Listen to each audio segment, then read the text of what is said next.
ओम भगवते वासुदेवाय नमः। श्रीमद्भगवद्गीता पाठ आरंभ। षष्ठ अध्याय ध्यान योग। श्री भगवान उवाच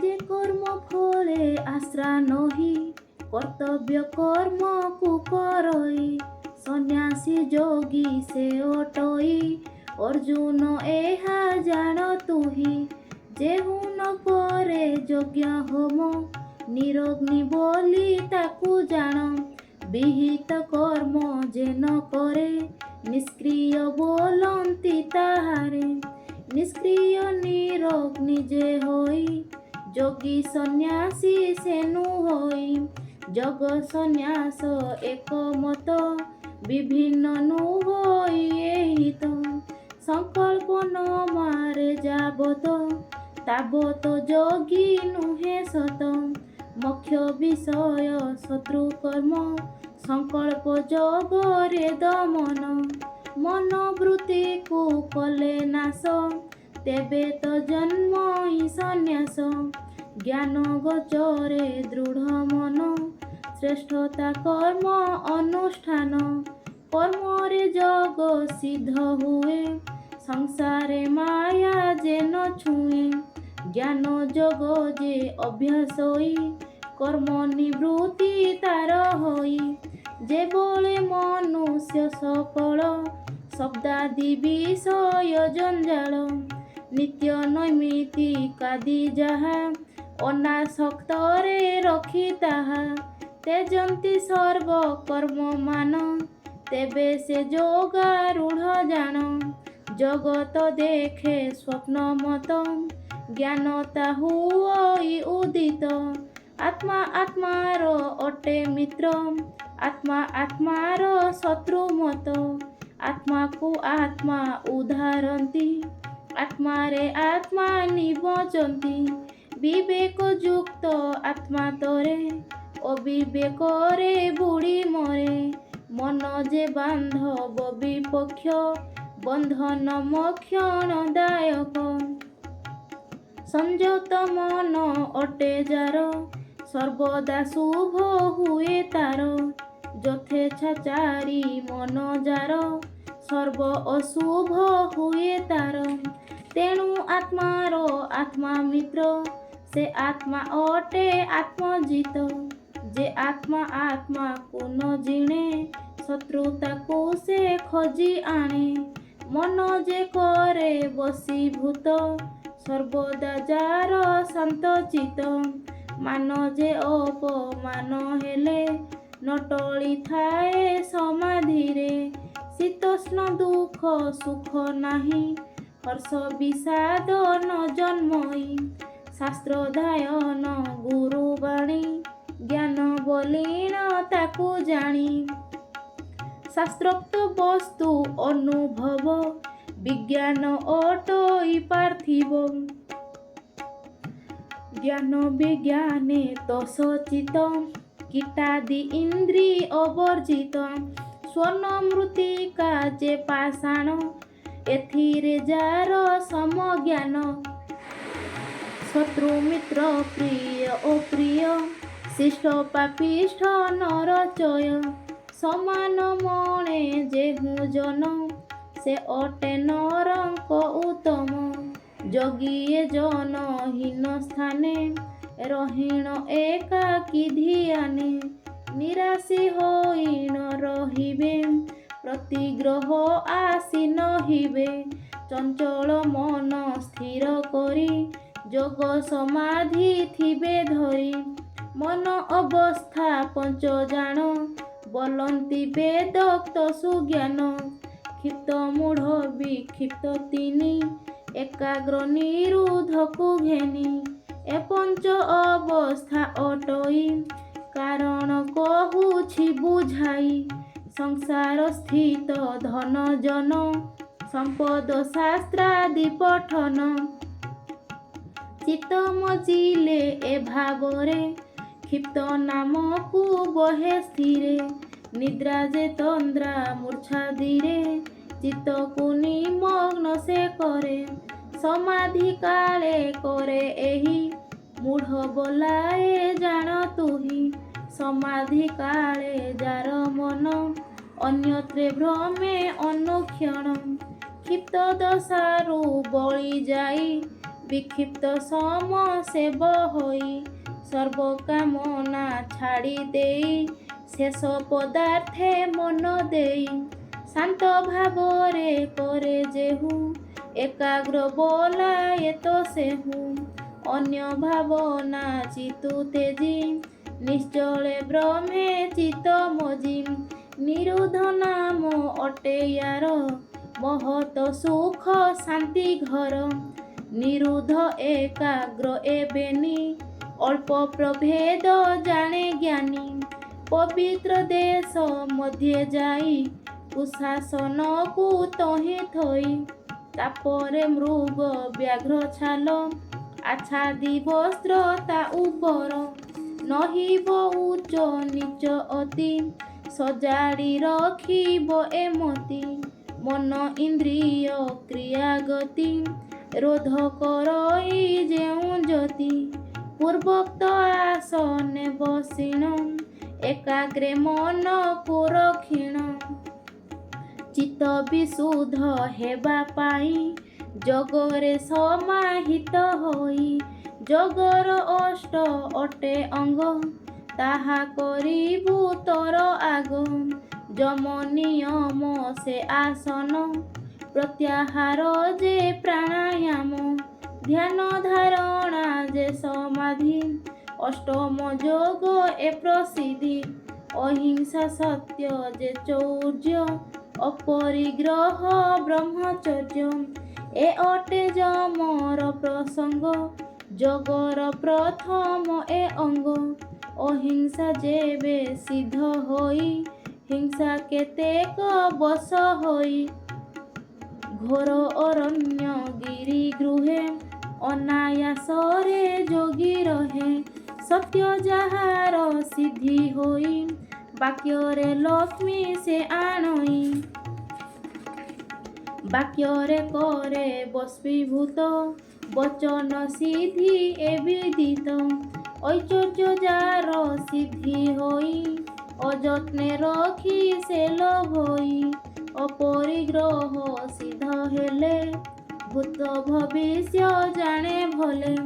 ସିଦ୍ଧି ହଇଲେ ବ୍ରହ୍ମଚର୍ଯ୍ୟ ସଫଳତାର ସର୍ବକାର୍ଯ୍ୟ। ତପସ୍ୟା ତୋଷ ଅଧ୍ୟୟନ ସତତ ଈଶ୍ୱର ଭାବନ। ନିୟମ ଲକ୍ଷଣ ଏ ହୋଇ ସଂକ୍ଷେପେ କହିଲେ ବୁଝାଇ। କର ଚରଣ ସୁପୀଡ଼ନ କରିବା ନାମ ଯେ ଆସନ। ପ୍ରାଣାୟାମ ତ ଅଛୁ ପୁଣି ପୂର୍ବରେ କହିଛି ମୁଁ ପୁଣି। କର୍ଣ୍ଣାଦି ଇନ୍ଦ୍ରିୟ ଯହିଁରେ ଆସକ୍ତ ନ ହୋଇଣ ମରେ। ନରେ ତାହାକୁ ପ୍ରତ୍ୟାହାର କହି ଶୁଣ ଅର୍ଜୁନ ମନ ଦେଇ। ଆତ୍ମା ବିଷये ଜ୍ଞାନ ଜାତ ଧାରଣା ନାମ ଏ ବିଦିତ। ପର ଆତ୍ମାକୁ ଚିତ୍ତେ ଧରେ ଧ୍ୟାନ ନାମକୁ ସେହି ଧରେ। ନିଶ୍ଚଳେ ବସି କରେ ଧ୍ୟାନ ଅନ୍ୟତ୍ର ନ ଦେଇ ଯେ ମନ। ସମାଧି ବୋଲନ୍ତି ତାହାକୁ ବୁଝାଇ କହିଲି ତୁମ୍ଭକୁ। ଶରୀର ମସ୍ତକ ଯେ ଗ୍ରୀବା ସଳଖି ସର୍ବଦା ରଖିବା। ଅଚଳ ଭାବେ ସ୍ଥିର ରହି ନାସିକା ଅଗ୍ର ଭାବ ଚାହିଁ। ଦକ୍ଷିଣ ବାମ ଅଧ ଉର୍ଦ୍ଧ୍ୱ ଦୃଷ୍ଟି କି କରିବ ନିରୁଦ୍ଧ। ଭୟକୁ ଚିତୁ ଛାଡ଼ି କରି ମନ ସଂଯମ ଦୃଢ଼ କରି। ମରେ ଭକତି ଚିତ୍ତ ହେବ ସମାଧି ସାଧନେ ବସିବ। ସଂଯତ ଚିତ୍ତ ଯୋଗୀ ଜନ ଏପରି ସମାଧି ସ୍ଥାପିଣ। ସର୍ବଦା ମରେ ମନ ଦେଇ ମୋର ସ୍ୱରୂପ ଧରେ ସେହି। ନିର୍ବାଣ ମୁକ୍ତି ଶାନ୍ତି ପାଏ ପରମାନନ୍ଦେ ରତ ଥାଏ। ଉପବାସ ବେଶୀ ଭୋଜନ ଅଧିକ ନିଦ୍ରା ଜାଗରଣ। ଯେ କରେ ଯୋଗ ସିଦ୍ଧ ନହି, ଏହା ଅର୍ଜୁନ ଜାଣ ତୁହି। ଭଜନ ଶୟନ ଭ୍ରମଣ, କର୍ମର ଚେଷ୍ଟା ଜାଗରଣ। ନିୟମ ମତେ ଯେ ସାଧଇ, ଦୁଃଖ ନାଶୀ ଯୋଗ ଲଭଇ। ସଂଯମ ଚିତ ଯେ କାଳରେ, ଅବସ୍ଥିତ ହୁଏ ଆତ୍ମାରେ। ବାହ୍ୟ ବିଷୟ ଶ୍ରଦ୍ଧାହୀନ, ଯୋଗ ସିଦ୍ଧିର ଏ ଲକ୍ଷଣ।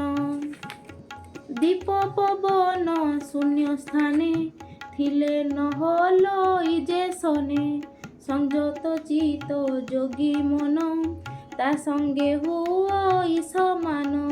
ସେଠାରେ ଯୋଗାଭ୍ୟାସ ବଳେ, ମନ ଯେ ରହଇ ନିଶ୍ଚଳେ। ନିରୁଦ୍ଧ ଭାବ ଆଶ୍ରୟରେ, ଇଚ୍ଛା ନୁହଁଇ ବିଷୟରେ। ଉତ୍ତମ ତତ୍ତ୍ୱ ଜ୍ଞାନୀ ସେହି, ଆତ୍ମାରେ ଆତ୍ମାକୁ ଦେଖଇ। ଏକ ଈଶ୍ୱର ଭବେ ମଣେ, ପରମାନନ୍ଦେ ରମେ ତେଣେ। ଇନ୍ଦ୍ରିୟ ଯାର ଅଗୋଚର, କେବଳ ବୁଦ୍ଧିର ଗୋଚର। ନିତ୍ୟ ସୁଖ ଦଶାରେ ଥିଲେ, ଯୋଗୀ ତା ଜାଣିପାରେ ଭଲେ। ଯେ ଦଶା ମଧ୍ୟରେ ରହିଥିଲେ, ଆତ୍ମଜ୍ଞାନରୁ ଚିତ୍ତ ତିଳେ। ନୁହଁଇ କେବେ ବିଚଳିତ, ଯେ ଯୋଗ ଅବସ୍ଥା ନିଶ୍ଚିତ। ସ୍ୱର୍ଗ ସୁଖାଦି ଲାଭ ହେଲେ, କିଞ୍ଚିତ ତାହା ମଣେ ଭଲେ। ଦୁଃଖରେ ନୁହେଁ ବିଚଳିତ, ସୁଖ ଦୁଃଖ ତା ଏକମତ। ଏହି ଅବସ୍ଥା ଯୋଗ ଜାଣ, ନିତ୍ୟ ସୁଖର ଏହୁ ସ୍ଥାନ। ଯେଉଁ ଅବସ୍ଥା ସଂଯୋଗରେ, ପଡ଼ଇ ଦୁଃଖ ବିଯୋଗରେ। ଗୁରୁ ବଚନ ହୃଦେ ସ୍ମରି, ଶାସ୍ତ୍ର ବଚନ ଅନୁସରି। ଏ ଯୋଗ ସାଧିବାର ପଥ, ନିଶ୍ଚୟ ଭାବେ ଅବଗତ। ତାହାର ନାମ ଯୋଗ ହୋଇ, ଅଭ୍ୟାସ ତାହାକୁ କରଇ। ଏହା ନିର୍ବେଦ ସହିତରେ, ବସିବ ଯୋଗ ଆସନରେ। ସଂକଳ୍ପ ଜାତ କାମ କୂଳେ, ତ୍ୟାଗ ତା କରିବ ସମୂଳେ। ଔଷଧେ ଇନ୍ଦ୍ରିୟ ବିନାଶ, କଲେ ନହିବ ଫଳ ଲେଶ। ସମ୍ପୂର୍ଣ୍ଣ ରୂପେ ମନ ବଳେ, ଜିଣିବ ଇନ୍ଦ୍ରିୟ ସକଳେ। ସ୍ଥିର ବୁଦ୍ଧିରେ ଧୀରେ ଧୀରେ, ଧ୍ୟାନ ଧାରଣା ସମାଧିରେ। ଆତ୍ମଧ୍ୟାନରେ ରଖି ମନ, ଅନ୍ୟେ ନ ଦେବ ଦାଚନ। ଚଞ୍ଚଳ ଅସ୍ଥିର ଏ ମନ, ଯହିଁକି କରଇ ଗମନ। ଯତ୍ନେ ତହିଁରୁ ଖସାଇବ, ଆତ୍ମାରେ ସ୍ଥିରତା କରିବ। ପ୍ରଶାନ୍ତ ମନ ଯେ ଅଟଇ, ରଜଗୁଣରେ ନୁହେଁ ସ୍ନେହୀ। ବ୍ରହ୍ମର ଭାବ ପାପହୀନ, ଭାବ ଯାଠାରେ ହୁଏ ଜନ୍ମ। ସେ ଯୋଗୀ ଥିଲେ ସମାଧିରେ, ଉତ୍ତମ ସୁଖ ଲାଭ କରେ। ନିଷ୍ପାପୀ ଯୋଗୀ ଏ ପ୍ରକାରେ, ମନକୁ ରଖି ଆୟତରେ। ପରଂ ବ୍ରହ୍ମ ଜାଣିନ ସୁଖ, ଭୋଗ କରଇ ସେ ବିବେକ। ଆତ୍ମାର ସର୍ବଭୂତ ସ୍ଥିତ, ଆତ୍ମା ସକଳ ଭୂତେ ସ୍ଥିତ। ପିମ୍ପୁଡ଼ି ଠାରୁ ଧାତା ଯାଏ, ସମସ୍ତେ ଥାନ୍ତି ବ୍ରହ୍ମ ଦେହେ। ଜଗତେ ଯେତେ ଜୀବଜାତ, ବ୍ରହ୍ମ ସମସ୍ତ ଦେହେ ସ୍ଥିତ। ତେଣୁ ସମସ୍ତେ ଏକ ସମ, ଦେଖଇ ଯେ ଯୋଗୀ ଉତ୍ତମ। ଯେ ମତେ ପବିତ୍ର ଦେଖଇ, ସର୍ବତ୍ର ମଠାରେ ଦେଖଇ। ସେ ନୁହେଁ ଅଦୃଶ୍ୟ ମୋହର, ମୁଁ ନୁହେଁ ଅଦୃଶ୍ୟ ତାହାର। ଯେ ଯୋଗୀ ଆତ୍ମା ଜ୍ଞାନ ପାଇ, ସର୍ବତ୍ର ମତେ ସେ ଦେଖଇ। ଶତ୍ରୁ ବୋଲଇ ଏ ବଚନ, ଭଗବାନ ଏ ତ୍ରିଭୁବନ। ସମୟେ ଉଦୟ ହୁଅନ୍ତି, ଯୁଗ କ୍ଷୟରେ ଲୟ ପ୍ରାପ୍ତି, ଯାହାର ଉତ୍ପତ୍ତି ଯହିଁରେ, ପ୍ରଳୟ ତାହାର ତହିଁରେ। ମତେ ଯେ ସର୍ବବ୍ୟାପୀ ମଣେ, ଏକାନ୍ତେ ଭଜେ ମନ ପ୍ରାଣେ। ସେ ଯୋଗୀ ଯୋଗାବସ୍ଥା ପାଇ, ମଠାରେ ଯୁକ୍ତ ଥାଇ ସେହି। ଦେଖ ବିଶ୍ୱ ପ୍ରପଞ୍ଚ ଯାହା, ମୋ ଛଡ଼ା ଅନ୍ୟ ନୁହେଁ ତାହା। ଏମନ୍ତ ଜ୍ଞାନୀ ଯେହୁ ହୋଇ, ସାଯୁଜ୍ୟ ମୁକ୍ତି ସେ ଲଭଇ। ନିଷ୍କାମ କର୍ମ ଅକର୍ମରେ, ଥିଲେ ନିଶ୍ଚୟ ସେହି ତରେ। ନିଜର ଦୁଃଖ ସୁଖ ପରି, ଅନ୍ୟ ଦୁଃଖ ସୁଖ ସେପରି। ଅଙ୍ଗ ପ୍ରତ୍ୟଙ୍ଗର ସେବାରେ, ହେଲେ ଶରୀରେ ଦୁଃଖ ଘୋର। ଏ ଭାବ ଯେଉଁ ଯୋଗୀ ମଣେ, ଶ୍ରେଷ୍ଠ ସେ ଅଟଇ ବିଧାନେ। ଅର୍ଜୁନ ଉବାଚ, ଏ ଯେଉଁ ଆତ୍ମନିଷ୍ଠା ଯୋଗ, ମତେ କହିଲେ ମହାଭାଗ।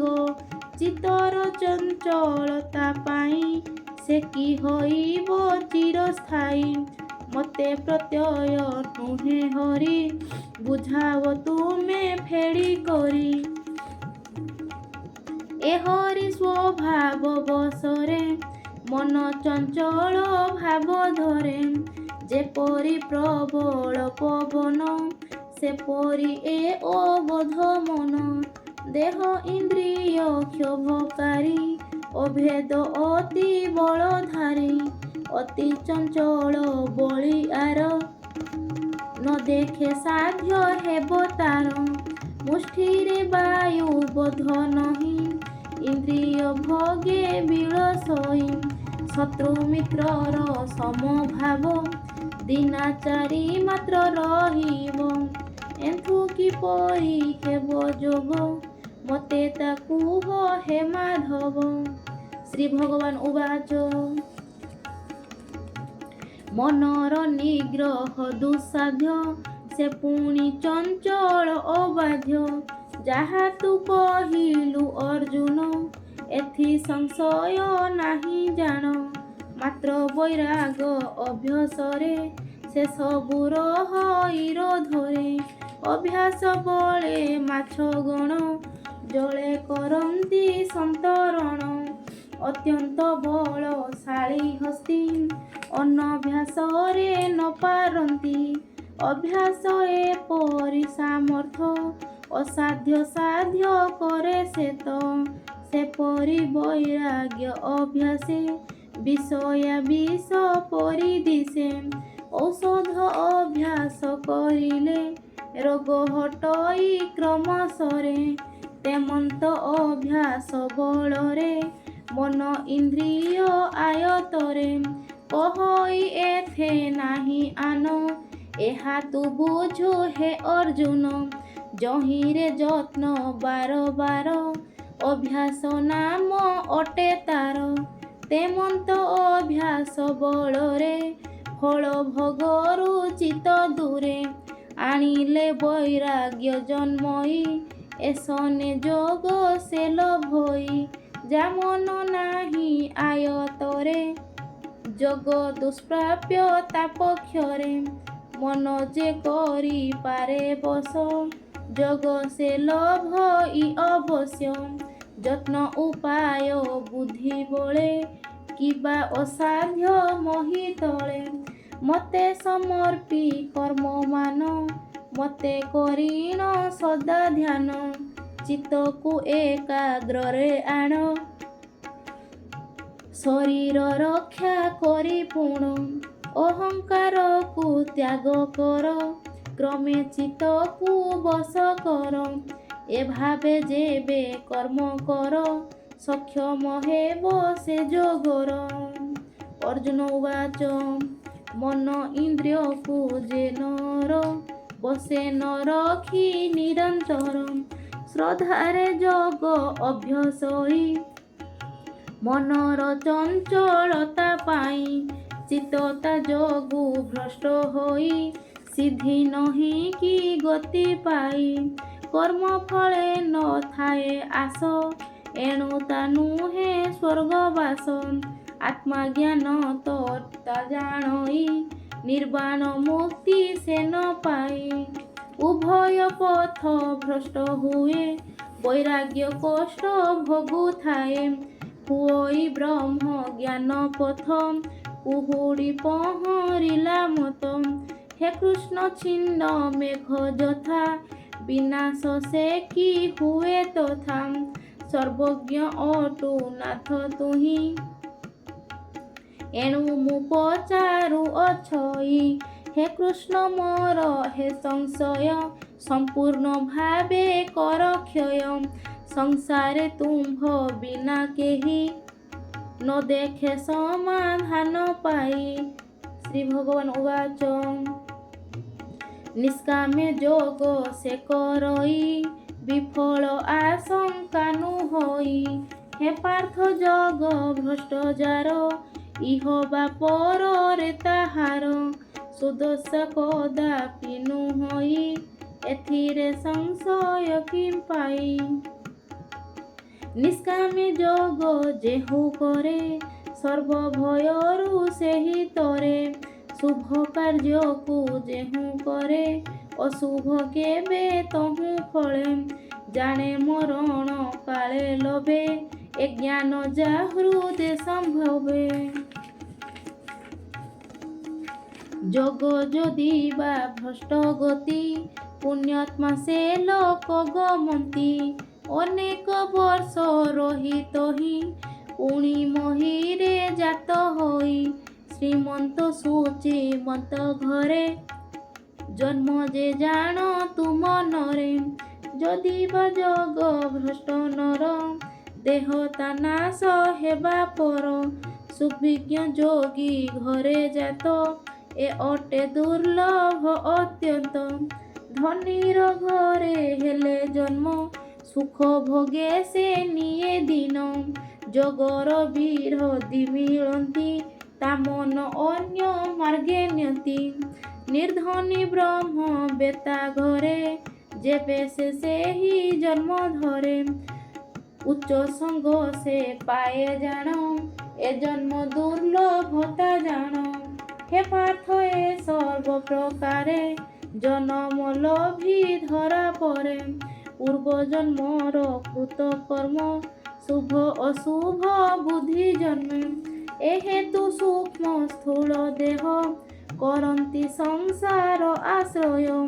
ସଂସାର ହୁଅଇ ଯା ସୃଷ୍ଟ ତାହାକୁ କହନ୍ତି ଅଦୃଷ୍ଟ। ତେଣୁ ସେ ମୁକ୍ତି ବିଷୟରେ ଅଧିକ ଭାବେ ଯତ୍ନ କରେ। ଯେ ଯୋଗ ଭ୍ରଷ୍ଟ ନ କର ନର ମନ ସଂସାରେ ଜନମି ସେ ପୁଣ। ଯୋଗେ ଅନିଚ୍ଛା କଲେ ସେହି ପୂର୍ବ ଅଭ୍ୟାସ ପ୍ରବର୍ତ୍ତଇ। ତେଣୁ ବ୍ରହ୍ମରେ ନିଷ୍ଠା ଜାତ ଯୋଗରେ ତତ୍ତ୍ୱ ସେ ଖୋଜତ। ବେଦୋକ୍ତ କର୍ମ ଫଳ ଛାଡ଼ି ମୁକ୍ତି ଫଳକୁ ଆଗେ ଲୋଡ଼ି। ସେ ଯତ୍ନମାନ ଯୋଗୀ ଗଣ ଯତ୍ନେ ପାପ করে ଦଳନ। ବହୁ ଜନ୍ମର ଜନ୍ମାନ୍ତରେ ସିଦ୍ଧି କି ଲୋଭିଲା ଉତାରେ। ଶ୍ରେଷ୍ଠ ଗତି କି ଲୋଭେ ସେହି ଏବେ ସଂଶୟ ଛେଦ ତୁହି। ମୋର ମତରେ ହେ ଅର୍ଜୁନ ଯେ ତତ୍ତ୍ୱଜ୍ଞାନୀ ଯୋଗୀ ଗଣ। ତପସ୍ୱୀ ଶ୍ରେଷ୍ଠ ସେହି ମାନେ ପରୋକ୍ଷ ନୁହେଁ ତା ସମାନେ। କର୍ମଯୋଗୀରୁ ଶ୍ରେଷ୍ଠ ଭାବ ତୁ ଯୋଗୀ ହୁଅ ସେହି ଭାବ। ସର୍ବପ୍ରକାର ଯୋଗୀ ମତ ଜ୍ଞାନରେ ହୁଏ ସମାହିତ। ଯୋଗୀ ଥାନ୍ତି ବହୁ ମତ ଯୋଗୀ ସାଧନ୍ତି ସେ ସତତ। ଯେତେ ପ୍ରକାର ଯୋଗୀ ଛନ୍ତି ମଠାରେ ଯାହାର ଆସକ୍ତି। ମୋହର ମତେ ହେ ଅର୍ଜୁନ ସେ ଶ୍ରେଷ୍ଠତମ ଯୋଗୀ ଜାଣ। ଇତି ଶ୍ରୀ ମହାଭାରତେ ସପ୍ତସାହସ୍ର୍ୟାଂ ସଂହିତାୟାଂ वैयासिक्यां भीष्मपर्वणि श्रीमद्भगवद्गीता सोपनिषत्सु ब्रह्मविद्यायां योगशास्त्रे श्रीकृष्णोवाच श्रीकृष्ण अर्जुन संवादे ध्यानयोगो नाम षष्ठोऽध्यायः। इति श्रीमहाभारते शतसाहस्र्यां संहितायां वैयासिक्यां भीष्मपर्वणि श्रीमद्भगवद्गीतासूपनिषत्सु ब्रह्मविद्यायां योगशास्त्रे श्रीकृष्ण अर्जुन संवादे ध्यानयोगो नाम षष्ठोऽध्यायः।